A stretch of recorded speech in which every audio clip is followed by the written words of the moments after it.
Bienvenue dans le podcast Les secrets de la réussite. Ici, on vous dévoile les secrets, tous les secrets sur les différents domaines. Aujourd'hui, nous sommes avec les jumeaux qui étaient des modèles dans le domaine culturel, plus précisément artistique.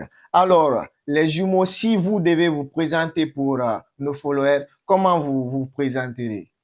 Salut tout le monde, ici Filani. Et auparavant, artiste, auteur, compositeur. Maintenant, businessman. Voilà. Super. Alors, aujourd'hui, on va parler de votre carrière musicale jusque-là maintenant. Et nous avons constaté à la une sur les réseaux, vous avez subitement arrêté votre carrière musicale. Nous voulons savoir qu'est-ce qui vous a motivé d'arrêter brutalement la musique. Ok.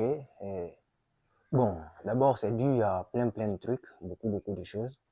Et surtout, du côté de la maman. La maman, elle est un peu trop religieuse et tout ça. Donc, et la distance qui s'est créée entre nous et la famille. Et du coup, on a beaucoup réfléchi à ça. Et puis voilà. Ça nous a pris ça, on ne pouvait pas le faire ça. Exactement. Et ça nous a pris le temps de réfléchir. On a vu qu'on ne pouvait plus avancer dedans. Et puis voilà. On a décidé d'arrêter la musique. Voilà. Imagine une maman qui est là, qui se réveille tardivement la nuit, tu vois, et qui prie chaque fois pour que ses enfants arrêtent la musique. Comment tu peux y arriver? Donc ça nous a fait beaucoup de blocages. Donc à chaque fois qu'on commence des projets, et puis par fini, ça ne se réalise pas, et puis voilà. Ça se termine en coup de route. Donc on a vu ça, et puis voilà. Une fois je suis arrivé vers elle, j'ai dit, ah, maman, et c'est pas pourquoi on n'avance pas dans la musique, si ça passé quoi. C'est le jour-là, elle m'a un peu raconté ce qu'elle fait, et puis voilà. Du coup, je me suis dit, pourquoi pas arrêter la musique. On a arrêté la musique. Il passait à autre On chose. passait à autre chose. Voilà. Super, la cause, c'était l'amour de la maman. Et à un côté aussi un peu personnel, je m'abstiens à dire. Voilà. Voilà. Est-ce que depuis le début de votre carrière artistique, vous avez déjà prévu auparavant de stopper votre carrière après? Bon, je ne me voyais pas arrêter la musique parce que la musique c'était un temple pour moi où je retrouvais ma paix intérieure et ma paix, you know, ce qu'on appelle peace of mind. You know. Et c'était avec la musique que je trouvais la paix. Donc je me voyais un peu comme Davido Wizkid, you know, dans le futur, mais pas arrêter la musique. L'arrêt de la musique c'est venu doucement comme ça d'un seul coup. La musique a toujours été une passion pour vous. Et dites-nous, quand vous avez décidé de stopper, d'arrêter complètement votre carrière musicale, quelle était votre émotion à ce moment-là?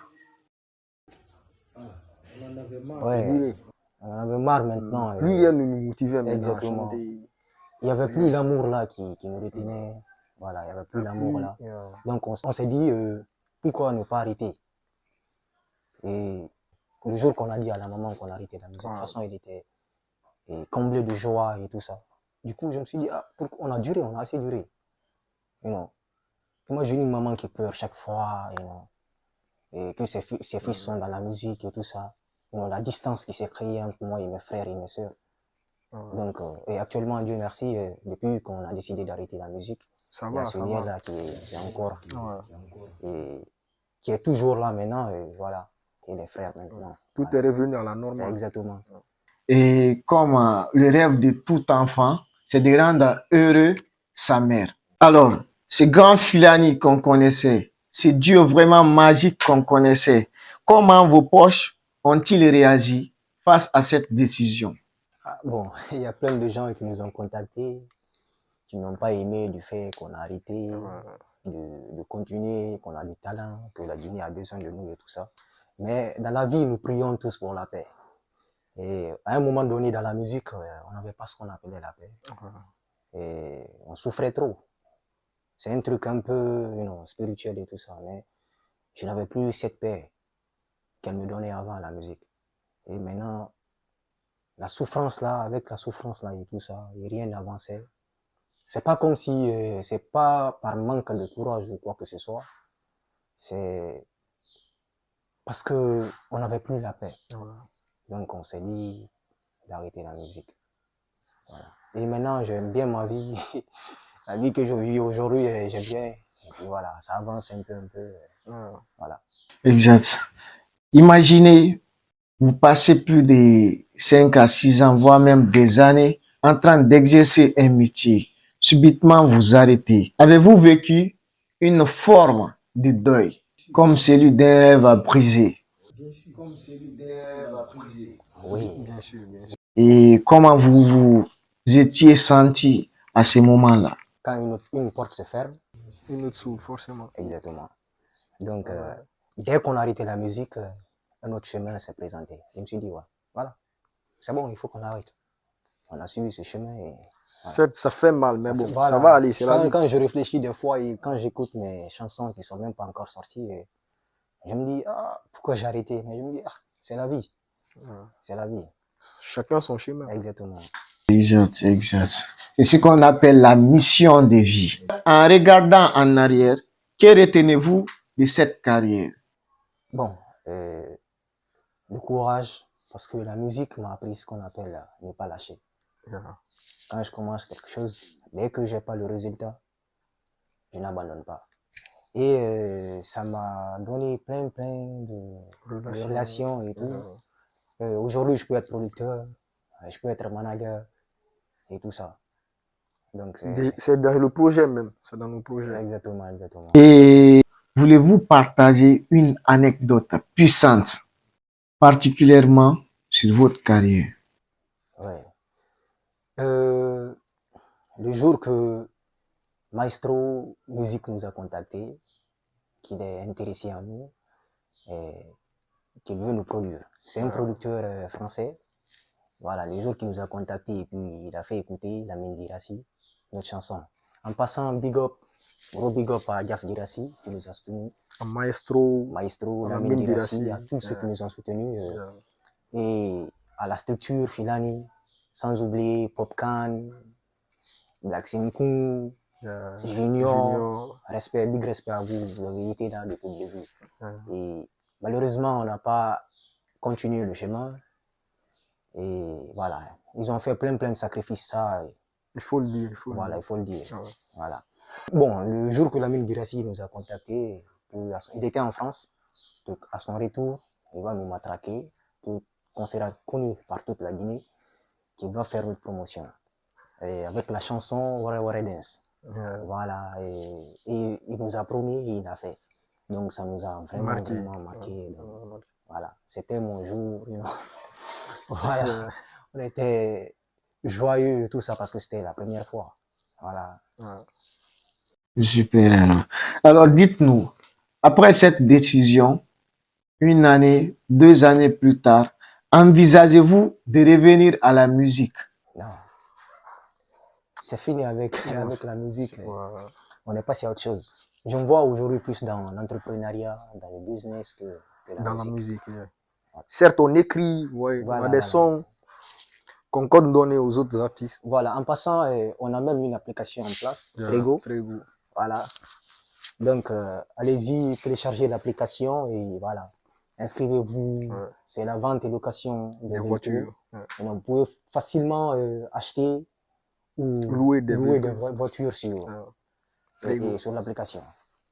Alors, après cette décision, quelle serait maintenant cette condition ou un texte qui vous donnerait envie de retravailler sur un projet musical? Est-ce qu'il y a une condition? Non. On est passé à autre chose. On est passé à autre chose. Et on a enterré l'histoire de musique, c'est enterré. Et moi, je suis un homme de parole. J'ai promis à ma maman et c'est fini. Je ne vais plus jamais revenir dans la musique. On réfléchit même à être producteur ou manager, on réfléchit aussi. Parce que tout ce qui est lié à la musique, franchement, là, on veut se retirer. Ok. Là, avant, la musique était cette passion qui vous animait, même en dormant, en rêvant. Et là, maintenant, quelle est cette passion qui vous anime maintenant? C'est l'argent. C'est Voilà. Moi, dans ma carrière musicale, tous on a eu combien? On n'a pas eu plus de 4 millions. Voilà, donc, voilà, je suis dans mon mouvement, tranquille. Bon, le showbiz guinéen, ouais, ça paye pas. Exactement. Et dans le monde où on est actuellement, là, il faut ça. Il faut ça. Donc, l'objectif, c'est quoi? C'est ça maintenant. Voilà.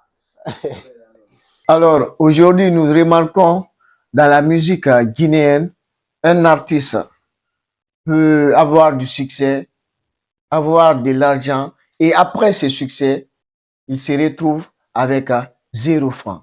Si vous avez des conseils à donner à ces artistes, à ces managers, quels seraient ces conseils face à cette situation? Ok, bon, moi je vais dire le début, c'est par manque d'organisation. Donc, il faut savoir, en tant que jeune artiste, qu'il y a la musique, il y a après la musique. Donc, il ne faut pas rentrer dans une activité, tu n'as pas l'idée de faire un projet. Il faut d'abord avoir un projet bien défini. Et voilà, tout ce que tu gagnes maintenant, tu l'investis. Mais nous, les artistes guinéens, sont trop ambitieux. L'argent qu'ils gagnent, ils veulent prendre des grands appartements, faire la belle vie, des sorties, aller en boîte.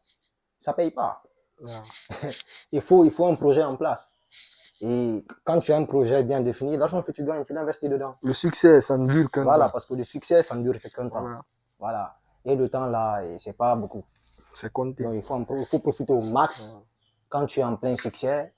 Et tout ce que tu gagnes, tu essayes d'investir. Et les managers aussi, cadrer vos artistes. Il suffit pas de rester derrière l'artiste et puis chercher du buzz derrière lui. Non. Le manager, c'est quoi? C'est toi qui traces la carrière de l'artiste. Voilà.